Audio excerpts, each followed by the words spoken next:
जहां शिक्षा और तकनीक अब तक बड़े शहरों तक सीमित थी, वहीं अब मध्य प्रदेश के रायपुरा गांव में डिजिटल क्रांति की मिसाल देखी जा रही है।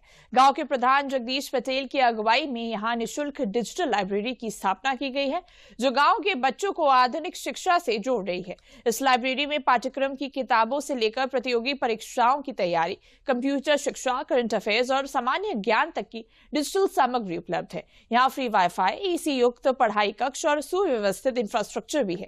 खास बात यह है कि किसी भी वर्ग या आर्थिक स्थिति का बच्चा यहां आकर बिल्कुल मुफ्त में पढ़ाई कर सकता है। ग्राम प्रधान ने बताया कि ये पहल गांव के कई पूर्व वर्तमान सरकारी अधिकारियों और शहरों में काम कर रहे युवाओं की मदद से संचालित हो रही है। यहाँ लाइब्रेरी की शुरुआत हुई, तो सवाल इस बात का है कि सरकार के हिम्मत थे बगैर जन सहयोग के कोई कार्यक्रम हमारा सफल तरीके से संचालित नहीं हो सकता। तो इसके लिए मैंने गांव के अधिकारी कर्मचारियों से अपील किया, उनसे संपर्क किया,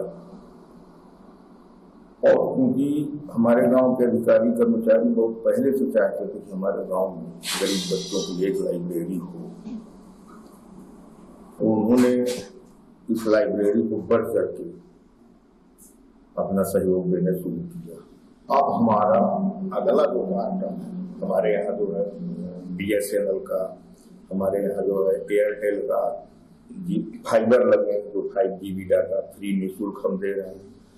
अब जो ऐसे गरीब बच्चे हैं जो स्मार्टफोन नहीं खरीद सकते हैं क्योंकि डिजिटल का जमाना है, उनके लिए हम टैबलेट की भी व्यवस्था करने जा रहे हैं। हमारे अधिकारियों ने आश्वासन दिया, गांव के लोगों ने आश्वासन दिया है कि अगले दशहरा तक में हम लोग कम से कम 15 टैबलेट खरीद के इस लाइब्रेरी को देंगे। तो जिन बच्चों के पास नहीं है स्मार्टफोन, तो उसका उपयोग करें। हम जैसे बच्चों के लिए प्लस जो मिडिल क्लास है, क्योंकि यहाँ पे सारी बुक अवेलेबल है जो बच्चे अफोर्ड नहीं कर सकते थे। जैसे मैं साइंस की मेरी बुक इतनी कॉस्टली थी, मैंने सभी बुक पहले अफोर्ड नहीं किया था। फिर इसके बाद जैसे यहाँ पे मैंने एडमिशन लिया, सारी बुक्स मुझे प्रोवाइड की गई है। तो इस प्रकार से देखा जाए तो ये हम जैसे बच्चों के लिए सभी लोगों के लिए वरदान के समान। किताबों की हमें ज़रूरत होती है, तो जो हमारे रायपुरा के जो भी सम्मानित व्यक्ति हैं या नौकरी में हैं, वो हमें उपलब्ध कराते हैं समय, जिस भी एक उपलब्ध समय में ऑनलाइन या ऑफलाइन के जरिए उन किताबों का जितने भी विद्यार्थी होते हैं आसपास के या इस गांव के या नज़दीकी एरिया के, वो यहाँ आके अपना अध्ययन करते हैं।